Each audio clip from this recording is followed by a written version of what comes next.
Well, good morning, everyone, and thank you for joining us this morning in part two of our substance misuse and addiction webinar series. Part one was breaking the stigma of substance misuse and addiction for construction workers. And we had a very robust presentation by Cal and his colleague. And that has also been recorded, and you are more than welcome to listen to that at your leisure.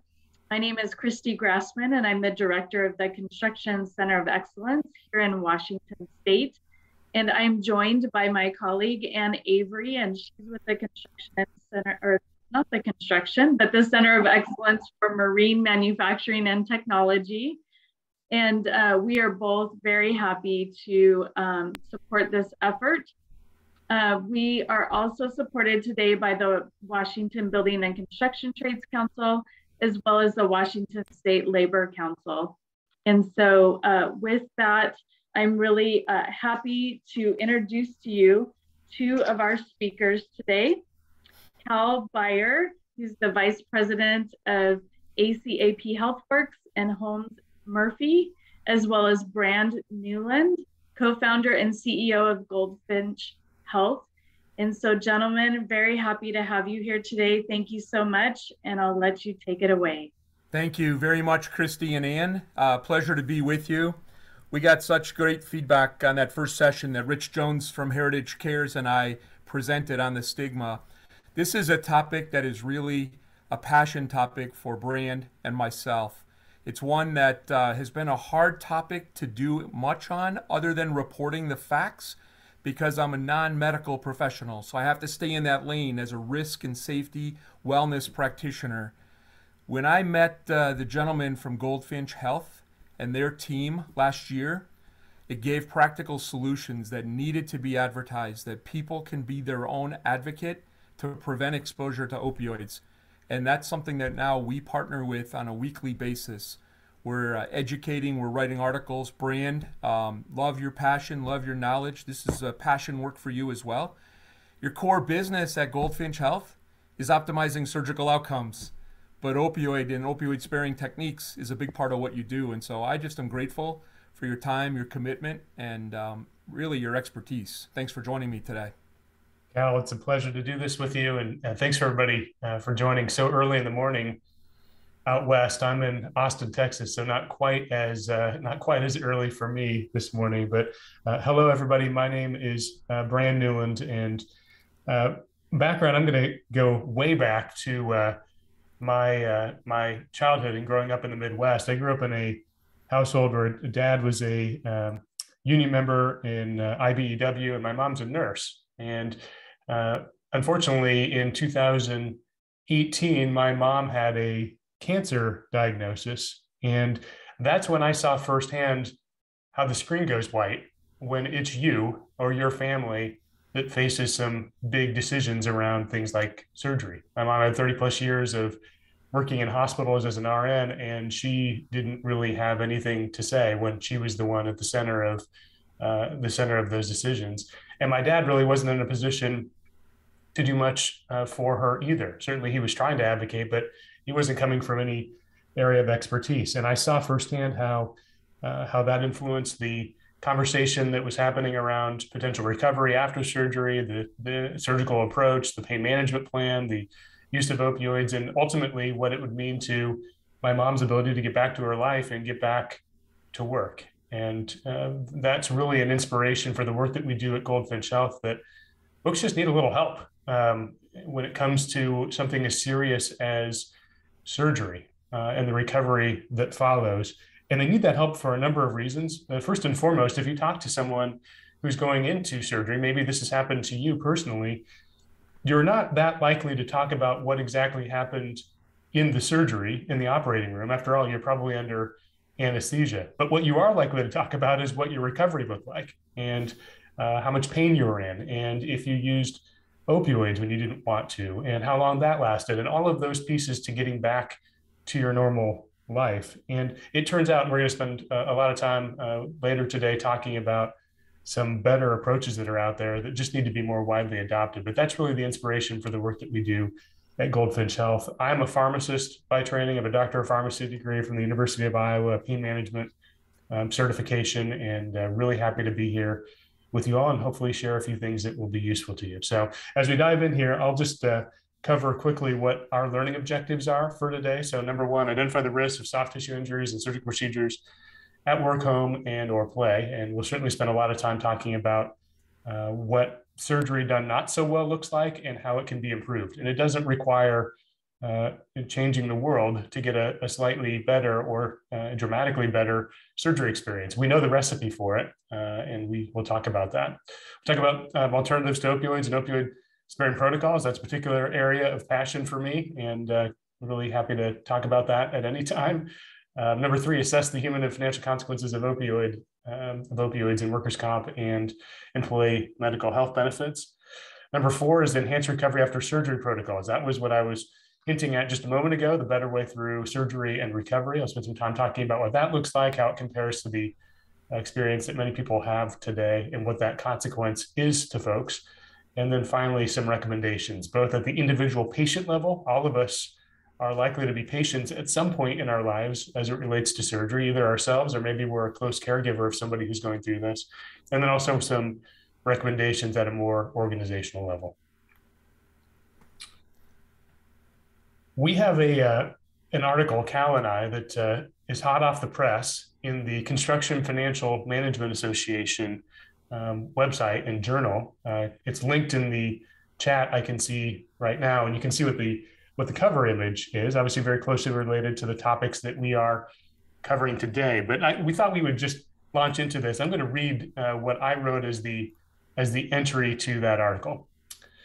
We've been hoodwinked. We've been deceived into believing that when it comes to managing pain, the good stuff are the controlled substances, the by prescription only medications, the cousins of morphine.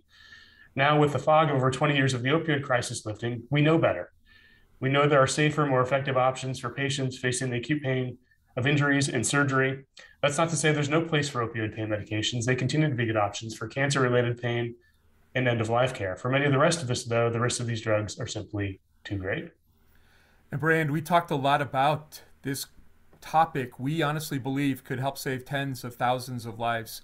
I think our vision is, could we save 100,000 lives on just educating people about the risk and how to avoid that first dose exposure to opioids. It's different than the overdose prevention side, right? Like John mentioned in the early part of our pre-show, Narcan is a great antidote, a reversal for overdose, but that's not preventing the first exposure that leads people down the cyclical path of human destruction, to be candid.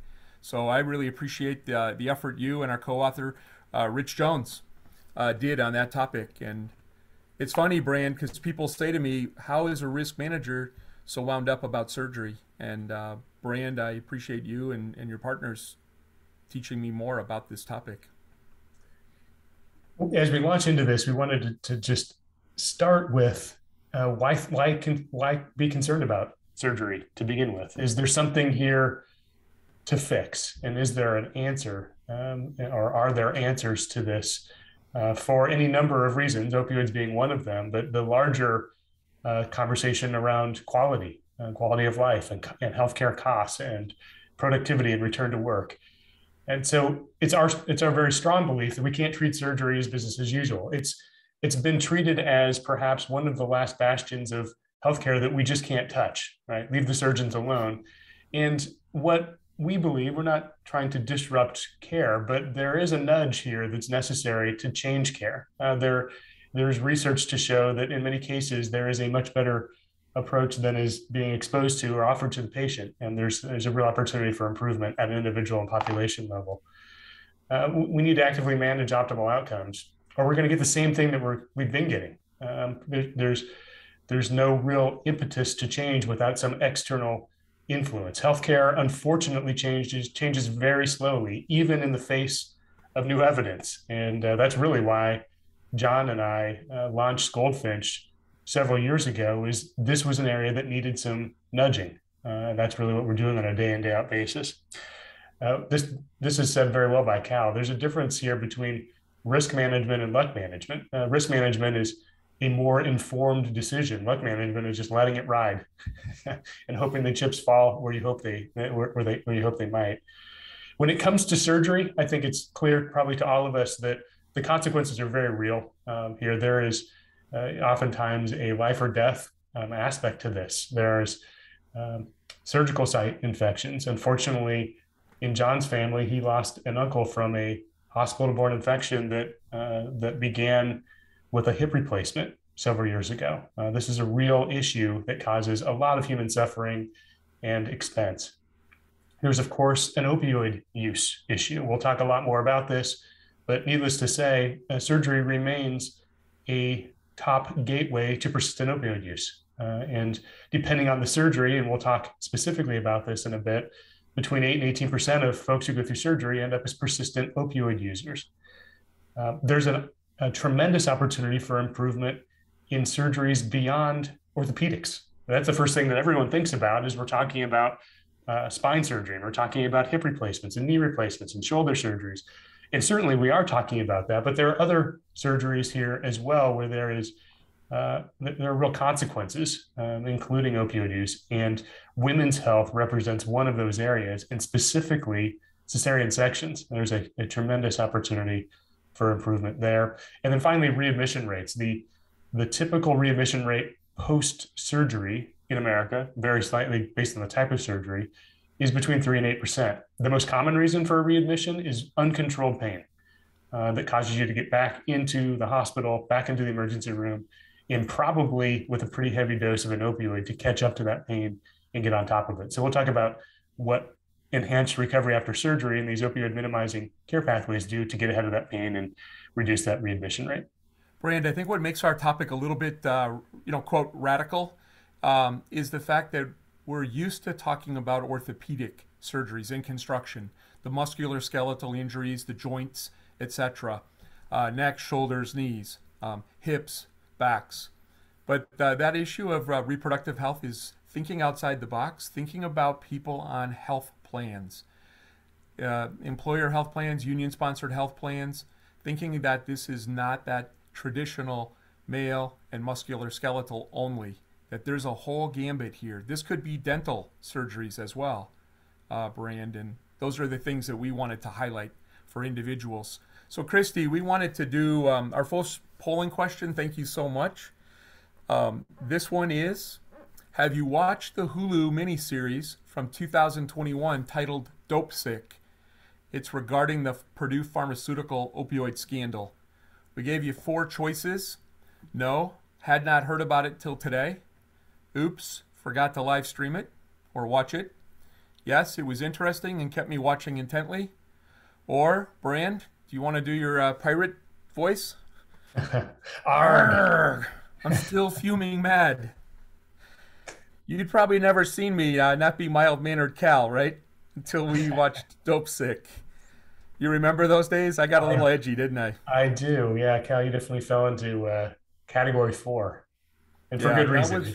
If you've seen the show, it's good entertainment for one, but it is infuriating to see what happened. Yeah. So, Brand, we're seeing 66% not heard about it. Strongly encourage it. One of the resources that Ann's going to post is a blog I wrote recently. Our family had a dope sick experience. They used the term breakthrough pain, and it was fabricated. It had nothing to do with like those with cancer. And then, looking at those other results, 13% were like me, fuming mad. When you see it, I bet that number is close to 70%. So, Brand, thank you. I think that served its purpose. We wanted to see if people were aware. So real quickly, this will be an overview. We tried to detail this well in that CFMA article, but there have been 3 waves of the opioid crisis, really beginning in the late 1999s. That first wave was the manipulation, that rise in prescription pain medication. It did start with the premise that opioids were not necessarily addictive. That's been proven wrong. And what you'll see, wave 2, was a rise in heroin overdoses starting around 2010. Starting around 2013, there was a rise in synthetic opioids, and you'll hear about fentanyl is one of those categories of medications. What's interesting is the number of prescriptions has decreased. Unfortunately, people with a persistent use or an addiction had to seek out alternative sources for medication. So diversion from leftover pills has been a factor. And now we have this contaminated and counterfeit medical supply that's jeopardizing lives. So the three waves, very distinct. Sadly, through March of 2021, over 500,000 fatal overdoses. What's been really interesting, there's been a consistency the last multiple years. About 70% of all overdoses have been opioids. So that has been interesting. Overdoses for methamphetamine and cocaine and a few other substances continue to rise, but 70% have been opioids. And of those, about 73% have been the fentanyl and other synthetic analogs. What's scary is how potent those medications are. So 80 to 100 times more potent than morphine, 50 times more than heroin, for example. So what we wanted to do is let you know, yes, you might hear prescriptions are down, but overprescribing continues to be part of that challenge. And when Brand and his colleagues do a surgical quality analysis, they can pinpoint where those problem prescribers lie. In Washington State, we have had a leader, Dr. Franklin, with Labor and Industries, who's done a lot in the area of opioid prescription reduction, monitoring, workers' compensation claims. And yet, we still need to think about that first dose prevention strategy. So we wanted to share just a couple of things too. The impact or effect of the pandemic. It's been very pronounced. You know, I still live in Washington State. I work nationally out of Minnesota and Des Moines, Iowa, but I'm here in Washington State as I have been for the last 8 years. You might remember I was a risk manager for a Northeast or Northwest-based paving contractor. This issue has been problematic. Before the pandemic, we had challenges with substance misuse and this risk of overdose.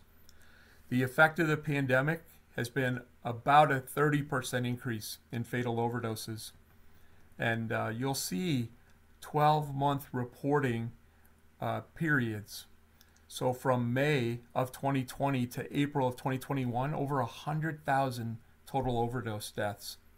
When the next reporting data came out, it was October 20 to October 2021.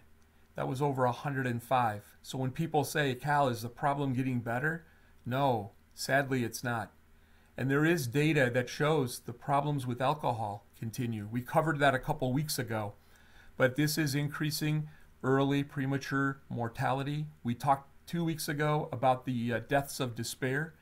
And you're seeing a dramatic decrease in life expectancy related to opioids and other substances. 25% increase in alcohol-related deaths in the prior year. So the problem is multi or poly-substance, as they describe. So Christy, we wanted to throw out that second polling question, and this was personal at the company level. My employer has lost a worker or family member of a worker to an overdose in the past. And we listed 4 responses. Yes, uncertain, don't know, no, or not yet, but growing increasingly concerned by this problem of fentanyl and other synthetics. So we'll be curious, Brand, to see what these results show. This is something that is impacting an increasing number of employers. It's why we've made this kind of our clarion call, right? The wake-up call. We're ringing the bell. And thank you, Christy, for launching. 65% unsure. That's not atypical. Again, a lot of these happen off premise. And because of stigma, because of privacy, we don't always know that impact. 22% were able to see affirmative. Yes, they're aware. 9% saying they're concerned. So when you look at that 1/3, 2/3, the reality is if we knew more, that number is likely to be higher. And I'm seeing that consistently, Brand, across the country. Anything you want to chime in on, Brand, with respect to that? I'd say keep going, Cal. I have some thoughts. I'll share in a Okay. bit on the waves of the opioid crisis. And Christy, if you would launch the third poll, that would be great. Thanks to the audience for your participation. We appreciate that. This one's a little more personal. I've lost a family member, a friend, coworker, neighbor, or other person I know personally to an overdose. We wanted to recognize that there is trauma associated with grief, and layered grief from the pandemic, from personal experience, loss like this is real. 3 choices: uncertain, don't know; no, but am concerned about this opioid crisis; or yes would be the third answer. And so 69% of us attending are responding yes. This is what I'm finding across the country as I'm leading live sessions or doing webinars with Brand. I have 5 children. Our third child grew up here in Washington State. That was the last of our kids who didn't experience an overdose. In the last 8 years, our youngest 2 children dealt with this in high school and the aftermath of high school. So 69%, I'm sorry for your loss, and I want you to know we can teach people to be their advocates, and we can help focus around the prevention. So I'm going to move quickly because you're going to have the article, but there is this reality of prescription opioids. We called this the macro view, and in a minute we'll give you the micro view. There's data relatively current from the National Institute of Drug Abuse. It's called NIDA. They're the ones that certify the testing laboratories. And these statistics are frightening, and Brandon and I said frightening. 21 to 29% of patients prescribed opioids misuse them. 8 to 12% of people using opioid for chronic pain develop an opioid use disorder. 8 to 12%. 4 to 6% who misuse opioid prescriptions transition to heroin. Usually when they can't continue a prescription, run out of supply, they're not able to find other, and that's the risk. Drug use right now among teenagers is down, but it's more potentially harmful. We have to think about this like harm reduction. And then 80% of people who used heroin first misused prescription opioids. You're seeing this vicious cycle. So that's the macro view. At the micro view, this is very interesting. Brand's going to share with you, day 5 is the point of almost no return. And there's data, medical journals to support that. The rate of long-term use is relatively low for 1 day use. So with 1 day of opioid therapy, 6% of people are still using a year later. That's with a single day of use. But the continued use is more problematic. You're going to see data, almost 13.5% become persistent users if that first episode was 8 days or more. So Brand is building in that buffer. You'll see data from a company or organization, a nonprofit called Safe Project. They use the 5 days as well. 30% when that first use was more than 31 days. And folks, that's why we need to understand in that surgical recovery process, finding opioid-sparing techniques using non-opioid medications is going to be the solution that keeps people from that persistent use. Now, we wanted to target this toward construction. That's our passion.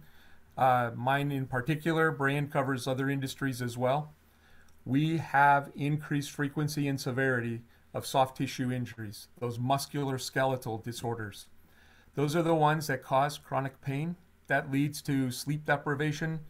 That causes problems with fatigue. And then we have presenteeism when people are not able to focus and concentrate. And that has whole ripple effects. It continues that vicious cycle around injuries and around serious injuries that are disabling or sometimes fatal. That issue of musculoskeletal, we need to do more in terms of ergonomics, in terms of prevention, material handling, even things as simple as 2-person lifts, which I know are not easy in construction. We have to embrace that work and task redesign to eliminate unnecessary, redundant, career-long musculoskeletal exposure.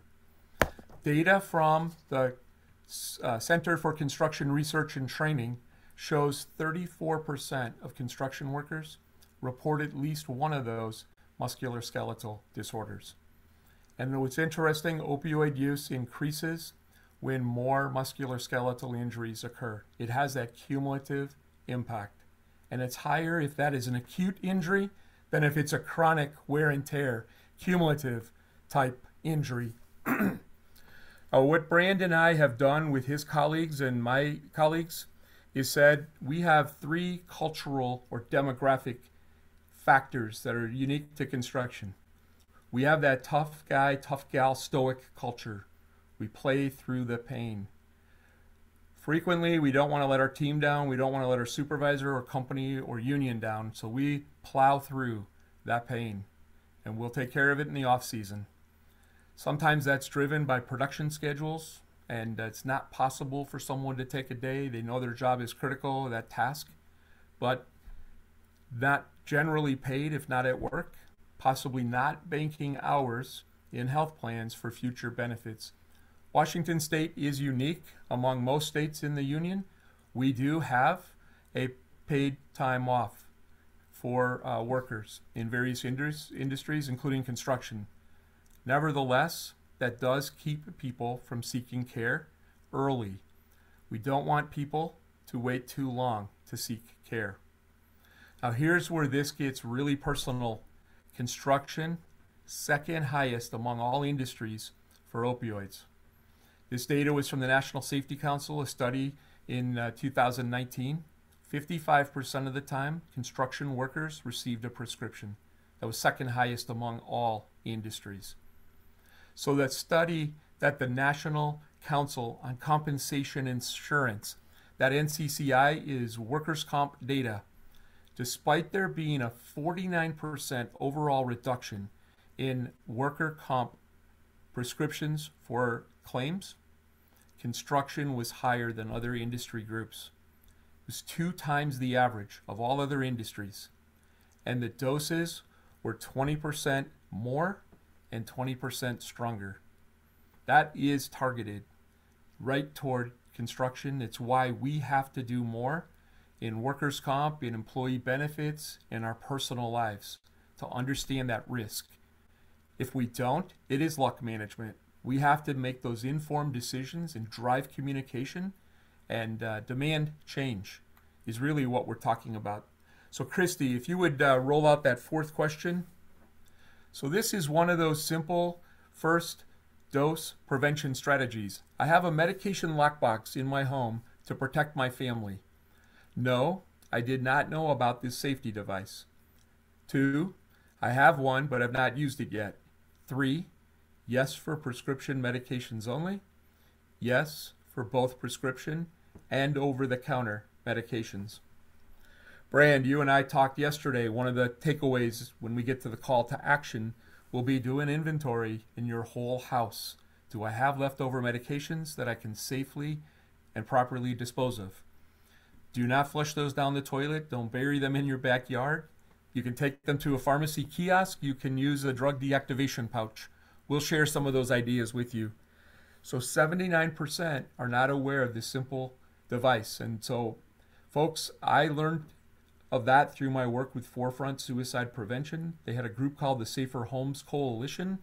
I was unaware that for $35 you can buy a proper lockbox for prescription medications. And now we teach that as lethal means reduction.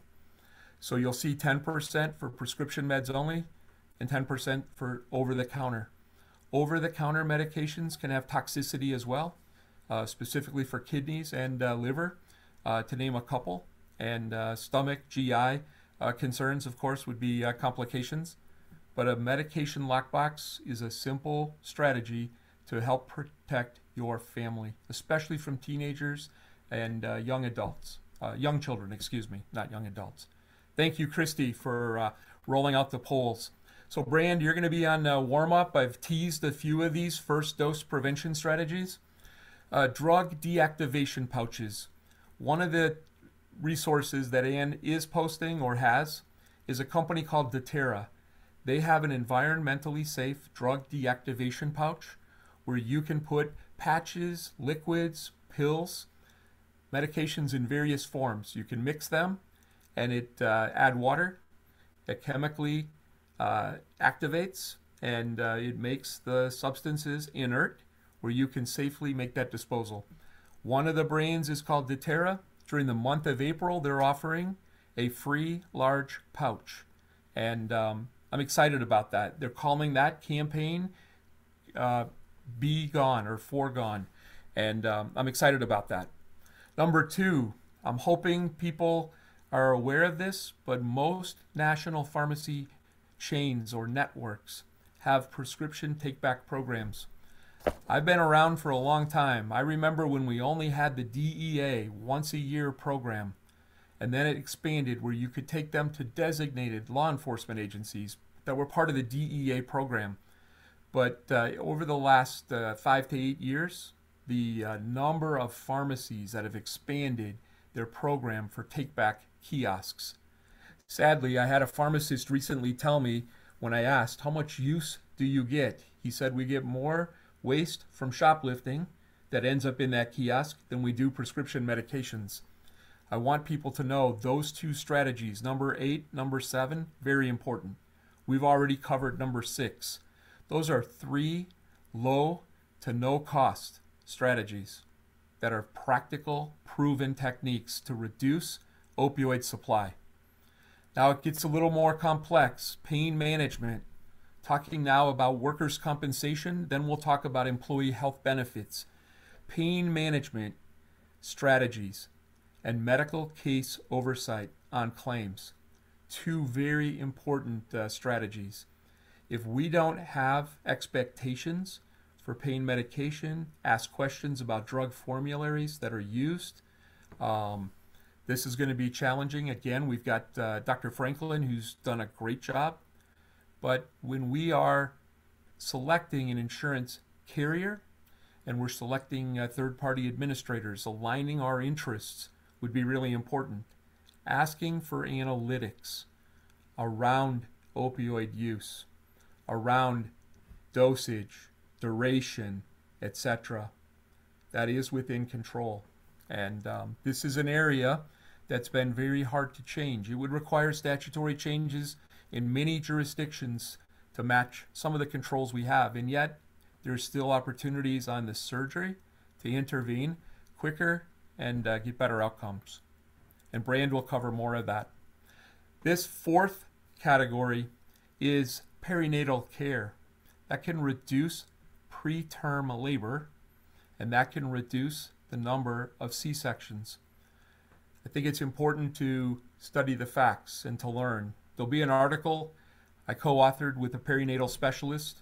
I came across data from Blue Cross Blue Shield. It was too important not to share, so we wrote this article to let people know. And that was pre-pandemic data, and the problem was becoming pronounced. Brand talked about 31% of deliveries are C-section. Are there strategies where people can make more informed decisions around labor and delivery risk? Now, number 3 is in our self-funded employee benefit plans, company-sponsored or employer-sponsored, as well as union-sponsored. You have more ability to control and direct care, and these are great opportunities to consider incorporating pre-certification programs for in- and outpatient care. I think this is one of those areas where the drug formularies, asking questions, do they include non-opioid medications? Are they including opioid sparing techniques that Brand's going to cover? This is a huge opportunity that's unfortunately not being leveraged enough. We're waiting for others to make the change. Brand said it well. The healthcare system changes slowly. Sometimes we have to be the change we want to see in the world. And then number 2 is the ERAS protocols Brand referenced. Enhanced recovery after surgery. A little misnomer. Most of those start pre-surgery with patient education, provider education, and use a nurse navigation system. This is going to be a strategy to have an advocate with you that can reduce the friction when an employee who didn't go to medical school talks to a doctor. And we often yield. We've got a power distance separation in construction. We didn't all have the benefit of that college education. We didn't get that advanced degree. So when we hear or speak to a doctor, we're intimidated. And it's hard for us, but lean in and tap the professionals. And lastly, number one is the area that all of us could benefit from learning: multimodal pain relief. And this does include non-opioid medications. I started this journey when I was the risk manager. I found a manufacturer and then two of non-opioid medications, was trying to get those built in to programs, and found resistance. And when I found Goldfinch, my education on effective medical change management started. So Brand, I'm going to hand this over to you. You're going to go into depth on strategy 2 and 1. Those are the two areas that can have that immediate impact. Thank you, Cal, for the setup. I wanted to start with a patient story. And so Mitch, you see here on the screen with his family, this is a gentleman who's in the construction industry. He happens to be in Portland, Oregon, and he had a shoulder injury that required a surgical repair. He was actually a really informed patient in terms of going out and trying his best to find the right surgeon for his need. And he did so. He found with Dr. Google, he found a very highly acclaimed surgeon in the Portland area and was set up to go through that procedure. That's when we got involved with our nurse navigator, Goldfinch Health. It's Kate Emerson on the upper right of the slide is a member of our team. She was working with Mitch and helping him to understand the opportunities for opioid minimizing surgical approaches and recovery, and a faster track back to his normal life and back to work, which he was very interested in, and back to his hobbies as well. And that led eventually to a three-way phone call between Mitch and Kate and the surgeon, where they were talking about kind of final plans on preparation for surgery and recovery, including pain management. And that's where the plan was still a first-line approach with an opioid painkiller after surgery. And Kate nudged, I'll use that word again, nudged Mitch to bring up some information that he hadn't brought up yet. And that was that he had family history of opioid addiction. And he was very concerned about his exposure and use of opioid painkillers as part of his surgery and recovery. And upon that comment, the surgeon sat up a little straighter and said, well, I guess it's a good thing that we're doing all of this then around these enhanced recovery protocols.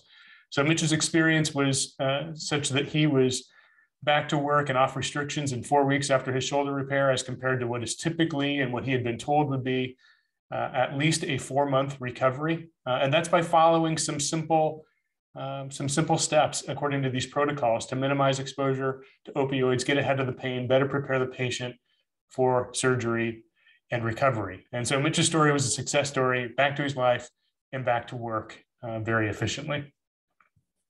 I want to hit on a few things that I think are important kind of foundational elements as we talk about pain management and opioids.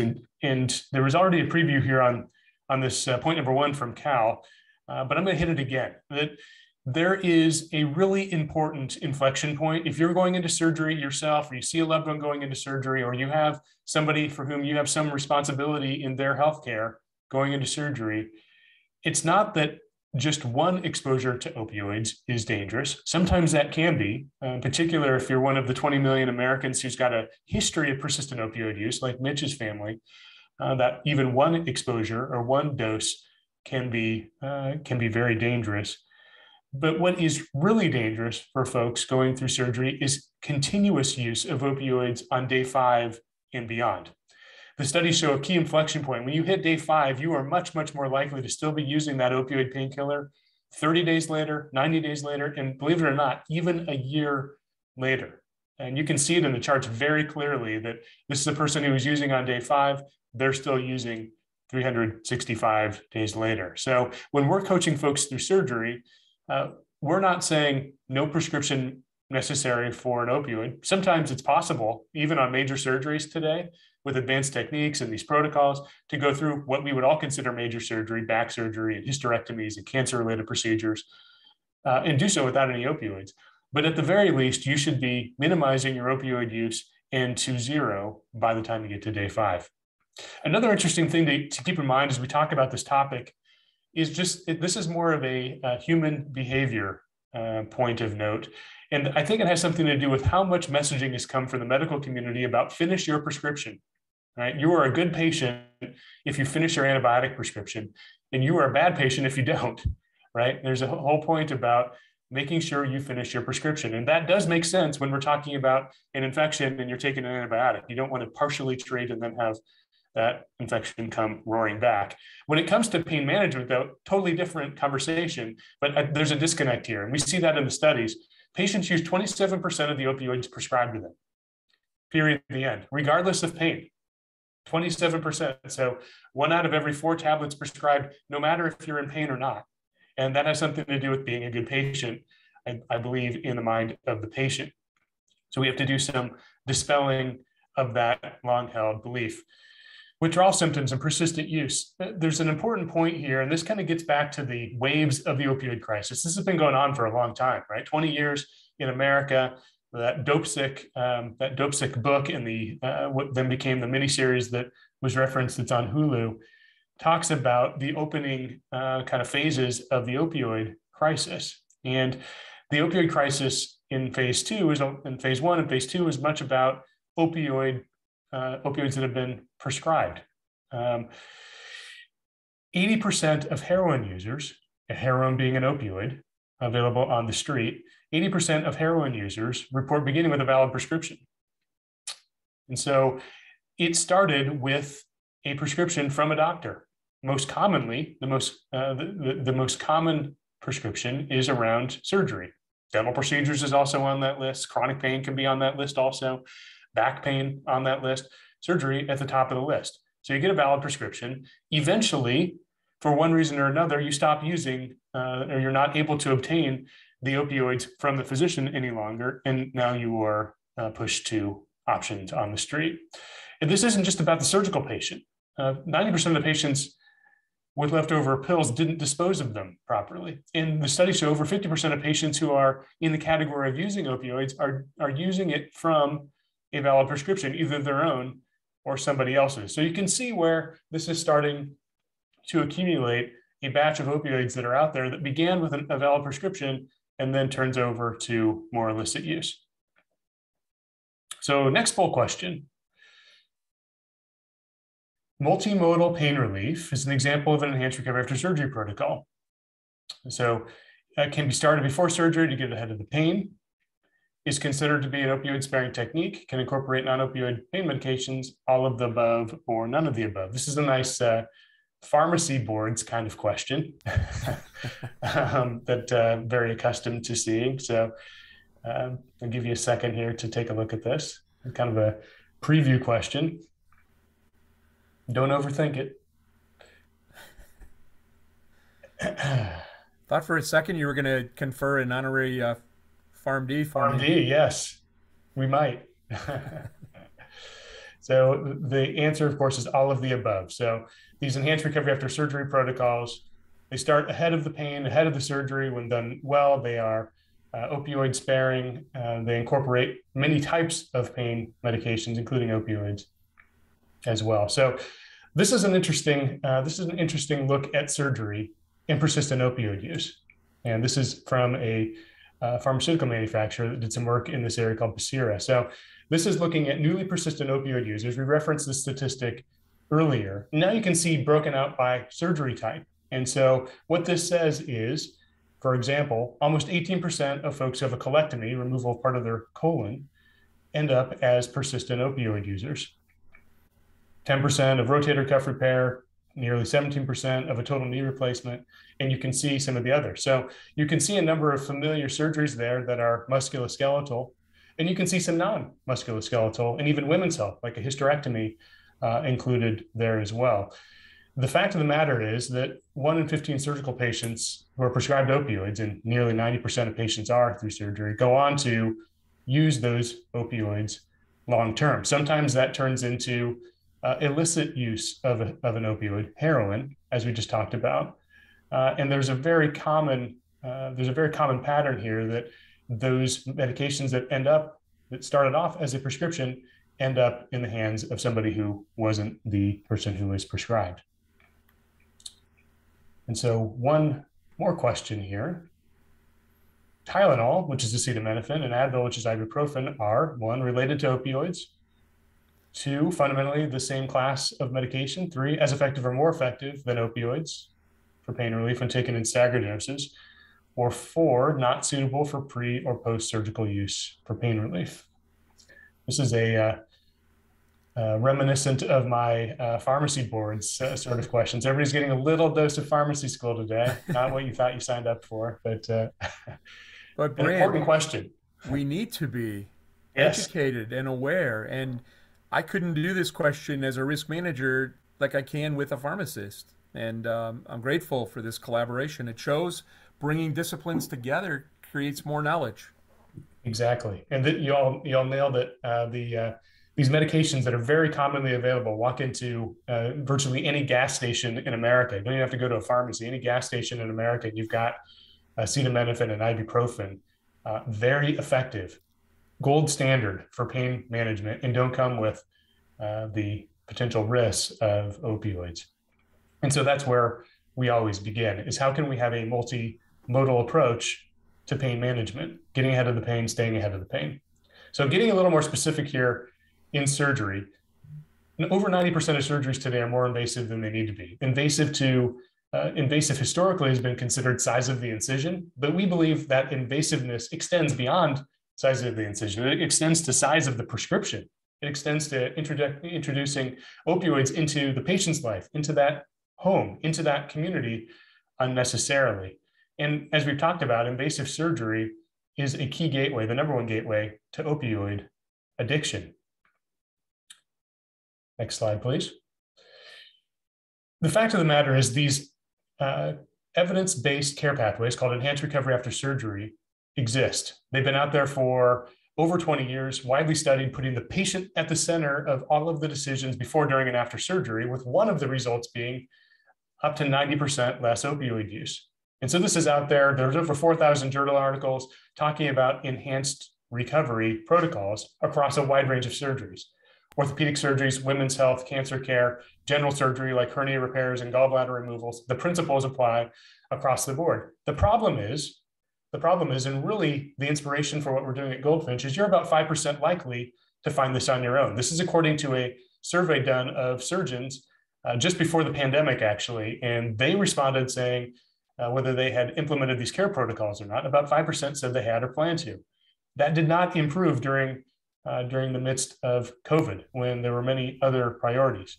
This is not changing quickly enough in the healthcare system, and that is really what has inspired us. There was a patient here recently that kind of illustrates the problem. We had a patient we were supporting who's in the Chicagoland area, member of a union, needed a knee replacement, and we were advocating on his behalf, working with his surgeon to see if we couldn't get some aspects, at least, of these enhanced recovery protocols in place. And we were talking about how can we minimize exposure to opioids. And the surgeon's response was, he doesn't even drink. I don't think we have a risk here of a patient who's going to become addicted to opioids after surgery. And our response was, do you know why he doesn't drink? And the answer was, he doesn't drink because he had a previous addiction and substance use disorder. And so he made the decision to stop drinking 5+ years ago. The physician hadn't asked that follow-up question to understand the context of that patient's use of alcohol, and thus was making a decision that was not well-founded. And so that changed the nature of that conversation, but that's just one indication of the healthcare system is not oriented to listen always or give enough time to this conversation about how can we minimize exposure. And we think even one exposure is perhaps too many for many, many patients when it comes to managing pain with opioids. I don't know if you know who this individual is on screen. This is Archimedes, and Archimedes was the discoverer of leverage, right? Finding a leverage point and taking advantage of it. And I think sometimes we can look at the opioid crisis, which has been nearly as devastating over the last 20 years in terms of morbidity, death, and mortality, morbidity and mortality, death to patients, as has been the COVID pandemic. Many thousands and thousands of folks have died from overdose with opioids. And we can look at it and say, I don't even know where to begin. I wouldn't even know where to begin in trying to come up with a solution to this huge problem that we face. I would have said it was the #1 health crisis facing our time before COVID, and it might actually end up being that long term. And so the reason that I brought up Archimedes is you got to start somewhere, right? And we think that there is a great deal of first dose exposure to opioids that happens through surgery, even today. Even today, despite all we know about opioids, 90% of patients in surgery receive a prescription for an opioid and 76% use an opioid coming out of surgery across the wide range of surgeries. So if we can do something in that exposure around surgery, taking what would have been 30 doses and perhaps making it 5 doses, or maybe it was 30 doses and now it's 0, right? Either case, we're reducing exposure to opioids. And that's not only good for that patient today, it's good for that patient later if they have a re-exposure down the line, and it's certainly good for that family and the community around the patient. Next slide, please. So I want to spend a bit of time talking about what I mean when I say enhanced recovery after surgery. That is the true innovation that's out there that we think far, far more people should have access to. And so if nothing else comes of the call today, I want all of you to be able to ask a question or two about this when and if surgery comes up in your life or the life of a loved one. So the first thing I'm going to show you, this is a scale of stress.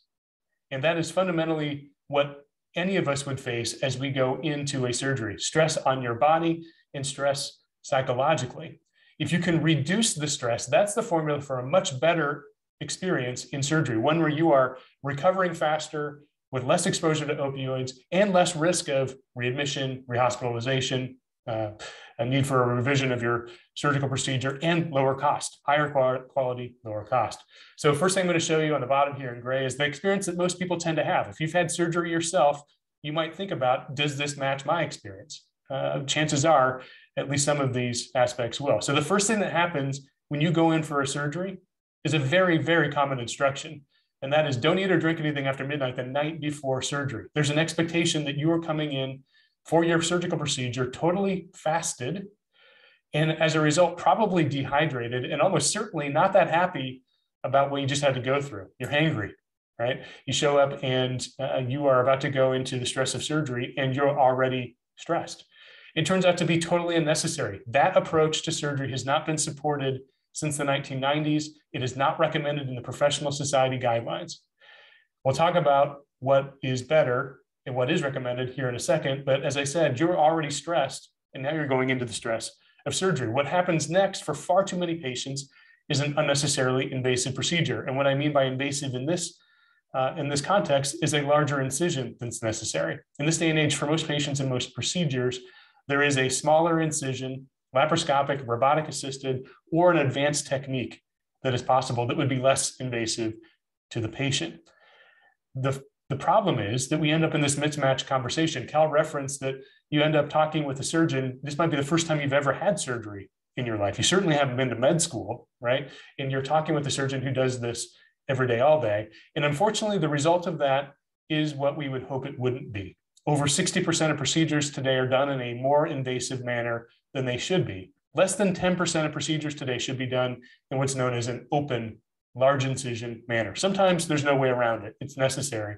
But in many, many cases, you can have a very small incision or a few incisions laparoscopically or robotically and have a much different path to recovery. So now you've got a patient, if you click Cal, move into the next stage here, you've got a patient who was poorly prepared nutritionally and otherwise. They had a larger than necessary procedure. They've got a lot of healing to do, and you're coming out behind the 8 ball.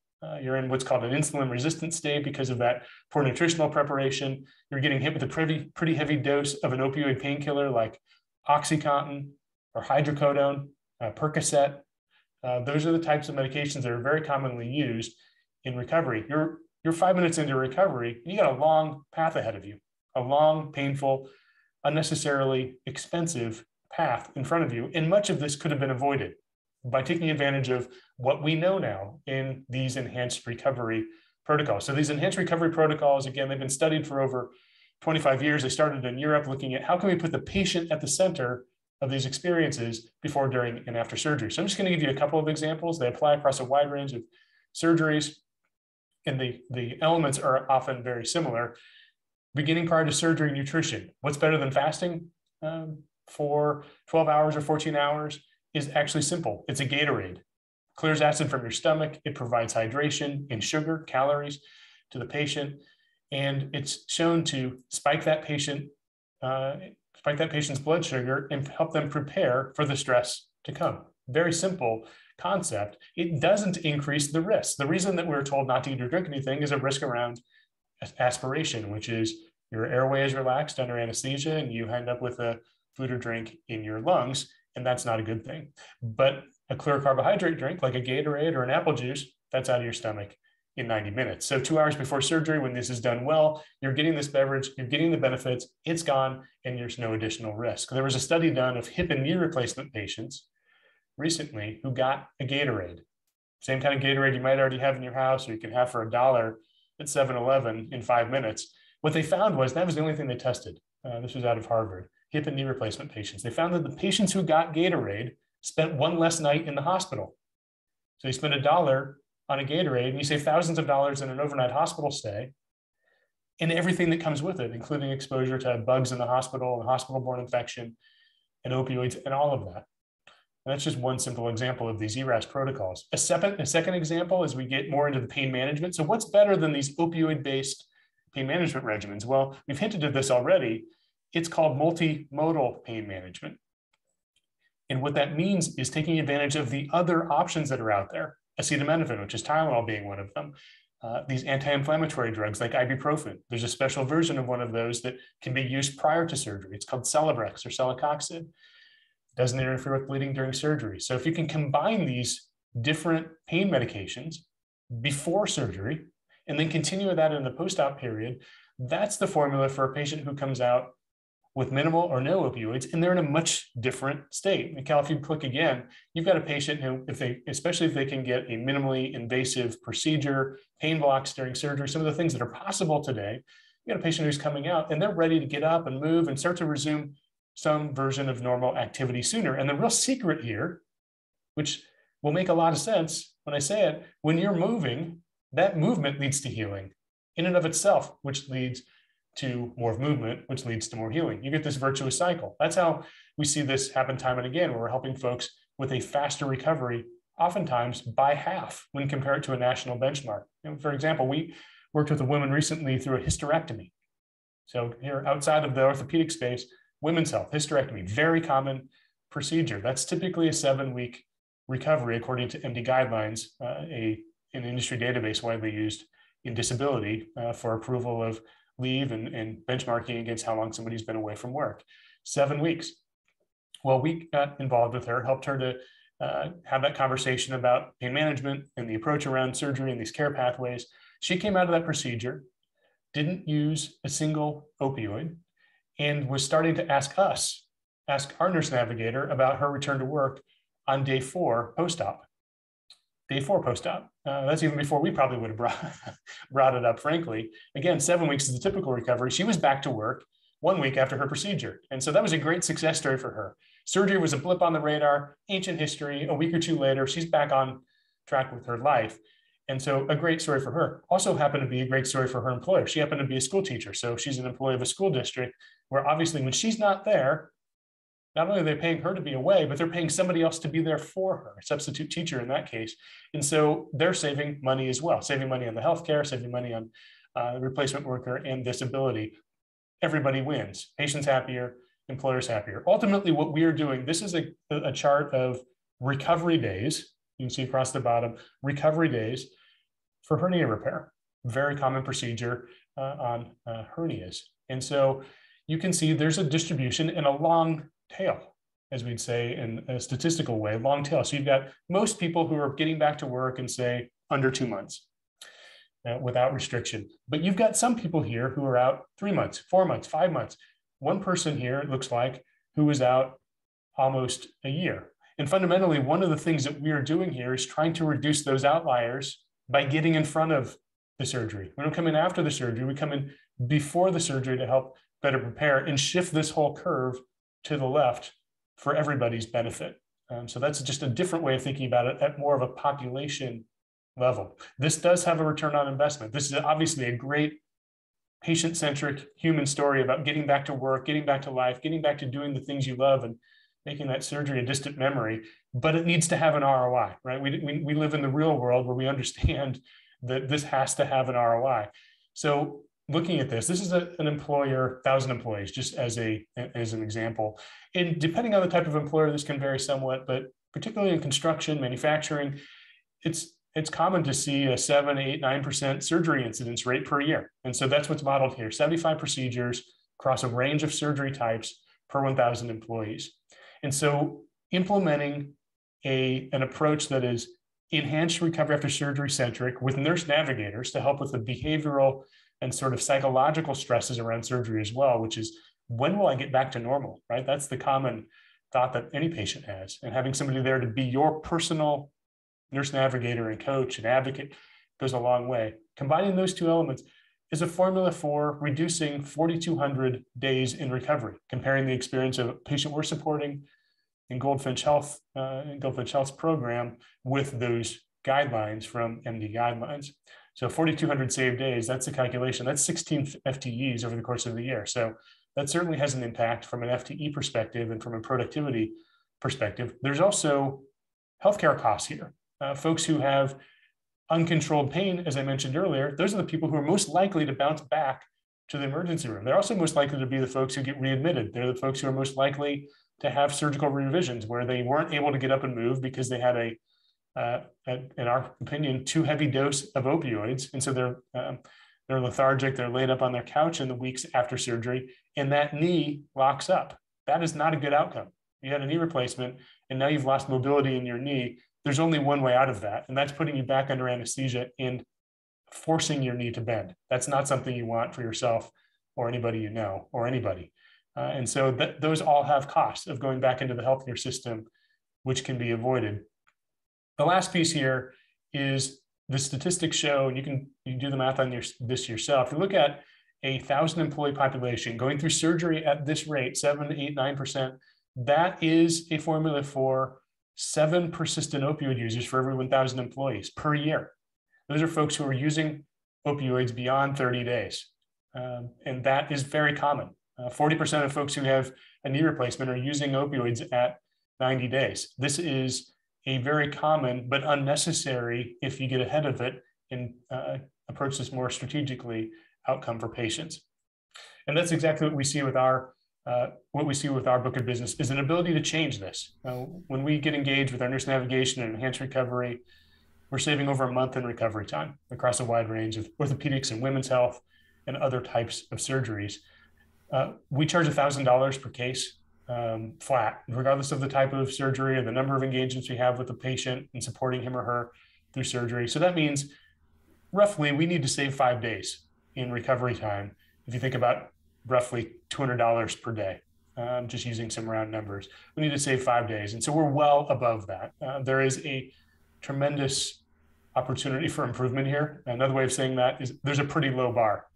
The surgery services that we're all receiving, status quo, just to be honest, not that good. Not oriented toward the patient, oriented toward the system, getting the patient in, getting them out. The follow-up after surgery is intentionally set at 2 or 3 weeks after surgery, so I don't have to deal with the pain that you're struggling with in those 2 or 3 weeks, right?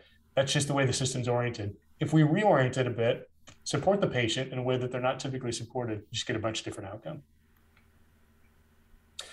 Last kind of closing comments here from me. As I wrap up, COVID has certainly changed the picture for a number of things. It's changed healthcare. Healthcare surgery-related services have been delayed.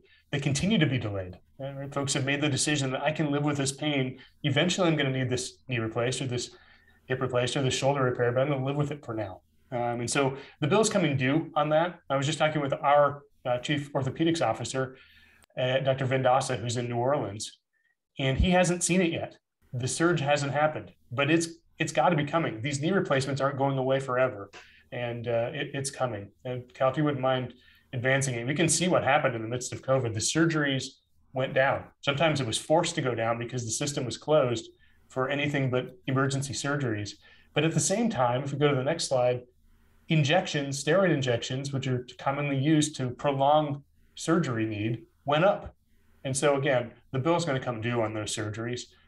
And what we're afraid of is not only is it a group of patients who need a surgery, now it's in worse condition than it was a year or 2 years ago when they needed that joint replaced, but we've also got a health system that's got some making up to do in terms of revenue from the surgery department. And that's a formula for disaster for a patient. And so what we do is help slow down that process, make sure we're intentional about it, and make sure that we're using the best clinical science. I may skip this and come back to it in the questions, Cal, Sure. on how do physicians react. And so we Sure. can get ahead here and see what questions we have. One of the things that we very commonly do and kind of wrap up is we take a look at the data, right? We're talking about industry data here, and that's helpful, but it's most helpful to look at your actual data, your group's data, unions data, employers data, and medical claims and pharmacy claims, and just see what's happening. And so what we find there, just clicking through this quickly, we'll look at outpatient procedure versus inpatient procedure. How well are we doing in driving procedures towards the outpatient setting, which is lower cost and better for everybody, and getting that patient well treated and sent home. We look at opioid use. And sometimes you run into folks who believe that the opioid crisis was a thing of the past, or it's been well controlled by prescription drug monitoring programs and other regulations. And those interventions have made an impact. They are needed, but they are not the total solution. This is actual data that we looked at from a union and compared the use of opioid doses with what's called the Michigan Open recommendation. That's a collaboration in Michigan to recommend the number of opioids to be prescribed after surgery, certain types of surgery. What you see here is over 300 doses on average per patient for spine surgery, over 160 doses on hip replacement. The recommendation is 30 from Michigan Open. Over 270 for hip replacement. The recommendation is 50. I would suggest 50 is too much, but we're way over it. 5 times that in the data. This is still a problem in better managing pain and not relying on opioids. Brand, you have additional components in that surgical quality analysis. We made it an appendix, so that will be in the slide deck that we're going to share with individuals that Christy and Ann will send out. But those were just a few examples. We wanted to kind of conclude with that one because it was a final opioid snapshot. Even in the presence of recommendations, that was an example of some overprescribing. And this was a really good link where you have resources for patients, for plan administrators, for health trust administrators or trustees. Including a set of questions to ask if you're the person who's going in or supporting a loved one, or even have a coworker who's going in for a surgery consult. There's 10 questions here to ask, and it will change the tenor of the conversation for the better. Right? Our chief medical officer says nothing gets him sitting up straighter than an informed patient in his office with reasonable demands. I think that's what the key is. Christy, if you do this last poll question, this was kind of an opportunity for us to gauge. So wanted to make certain we anchored some of this key knowledge today. Enhanced recovery after surgery, ERAS protocols are known to reduce complications by up to 50%, expedite healing by over 30%, decrease opioid use by up to 90%. All of the above or none of the above? There's one correct answer. We'd love to see your feedback. This is an opportunity too, if you have questions, if we don't get to your question, you can reach out to us. You can also list questions. Christy and Ann are good about forwarding those on to us. We'll happily respond to any other questions. We're going to do concluding comments in just a moment. We wanted to give you 2 action plans. These would be a call to action for both home and the workplace. So here, 100%. Brand, you're a great instructor. That's what they well done. Expect from your PharmD degree. Thank you for sharing your knowledge of surgery, and great job to our learners today. So rather than go through each one of these steps, Brand and I put together this call to action. This first one is for home and family, and we listed 7 key steps. Again, some are free, many are very accessible, easily addressed. And then some are going to require a little bit of guidance and then leaning in and having that tough, courageous conversation with your medical providers. but be an advocate, educate yourself, and then demand that response. And likewise, Brand, we did the same for employers and unions or workplaces, and we did 7 steps here as well. And this is really that two-edged prong focused on reducing that first exposure to opioids. We believe that is where we're going to have a dramatic impact.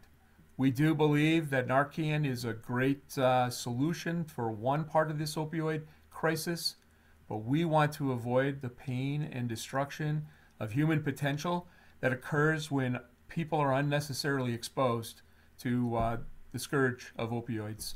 So, Christy, we're going to pass this over to you for questions. Brand, we packed a lot in today.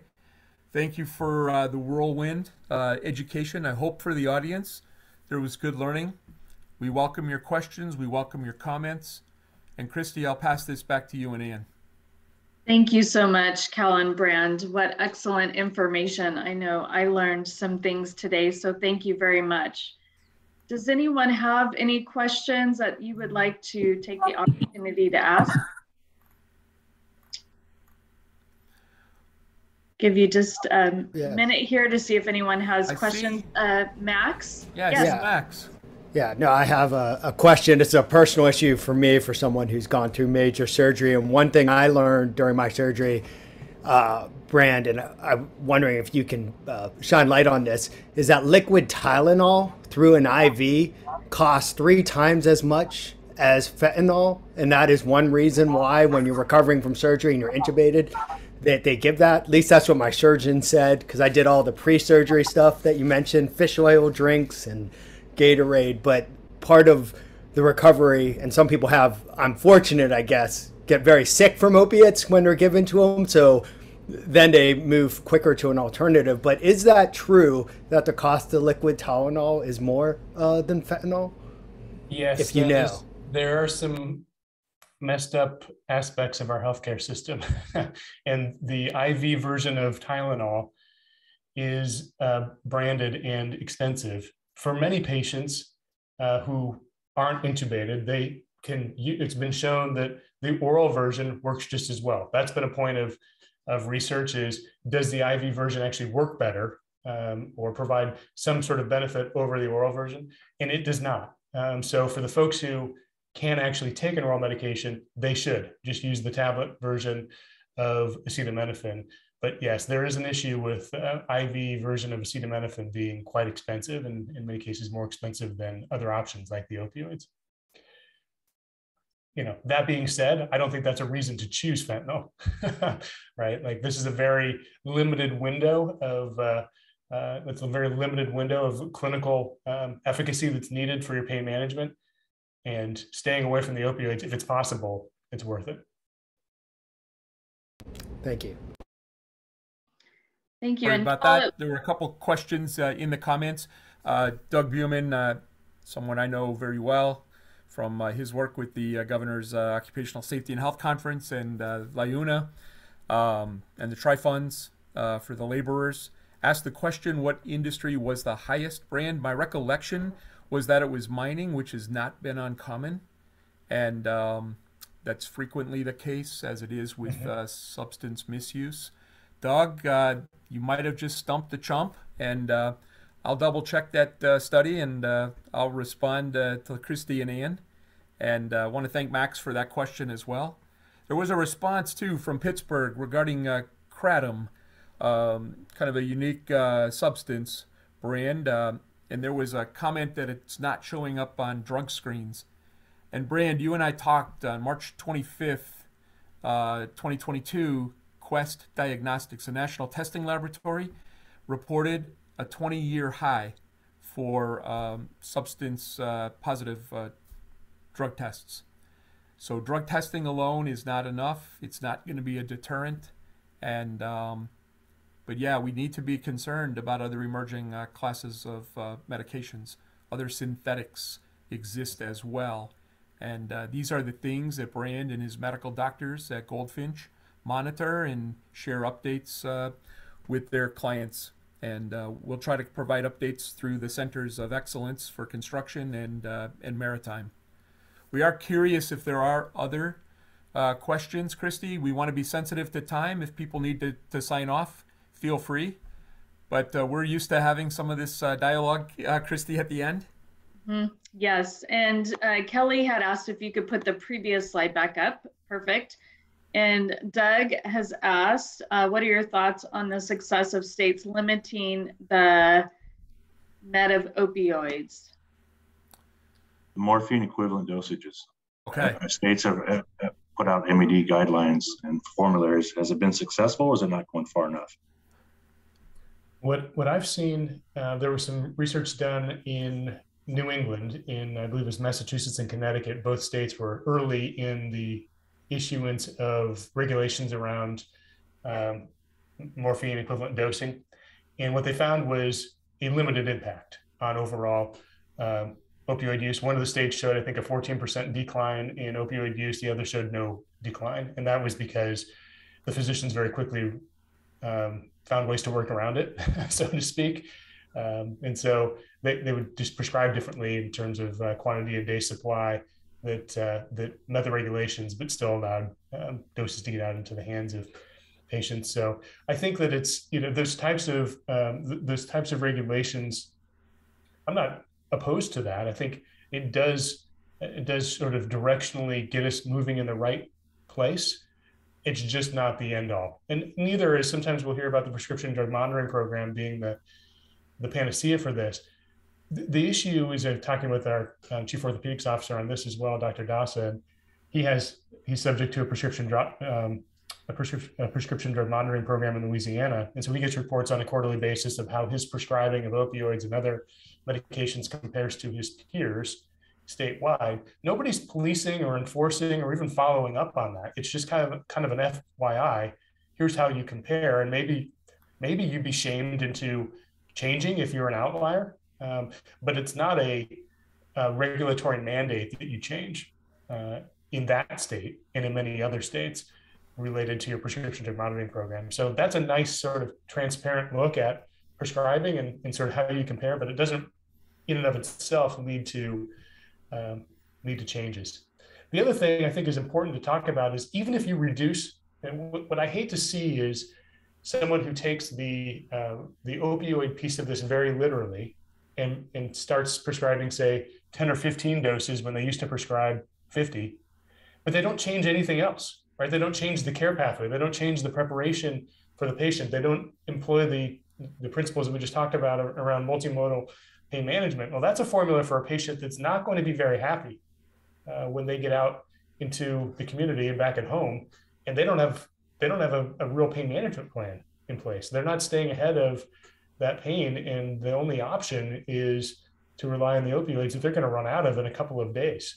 And some physicians have taken it very literally and been very, I guess, hesitant to refill those kinds of medications, and there you've got a negative experience for everybody. And so that's not what we're advocating. We're advocating a more proactive approach, take advantage of the other options, non-pharmacological options as well, eat, ice, and sometimes even, increasingly we're understanding the role of meditation and acupuncture and some of these other interventions, and prescribe a few opioids according to guidelines from Johns Hopkins or that Michigan Open group. That is best case scenario in this day and age. Doug, we're rethinking this approach. Those limits become like a minimum standard, right, for safety. But if you're not doing the policy, you're not writing procedures, you're not educating leaders in a company or supervisors, and then sharing with employees, and then providing the necessary personal protective equipment, if the standard is itself without the implementation, you're not getting that comprehensive, proactive. What I love about this approach, it attacks that problem, and it becomes proactive, and it is comprehensive. It's multiple arrows in that quiver, and feels like you have a better fighting chance. You got the shield, and then you've got the weapons to kind of attack it differently. Instead of being defenseless, you're able to be a warrior in your own healthcare. So Christy, I didn't know if there were any other questions. Really appreciate the interaction we got. Want to thank everyone for participating in the polls. Kind of a last call for questions. Thanks, Anne, for posting the various resources. We'll put that into a document. We'll send that out. And if anyone needs additional info, I did share with you some of the additional slides in that surgical quality analysis. Got Brian's contact information at Goldfinch. He's got a team ready to help anybody that wants help. We just tried to give you a practical approach, proven strategies to decrease family and workplace exposures to opioids. And I hope people found this beneficial and educational. And don't hesitate to reach out to either of us.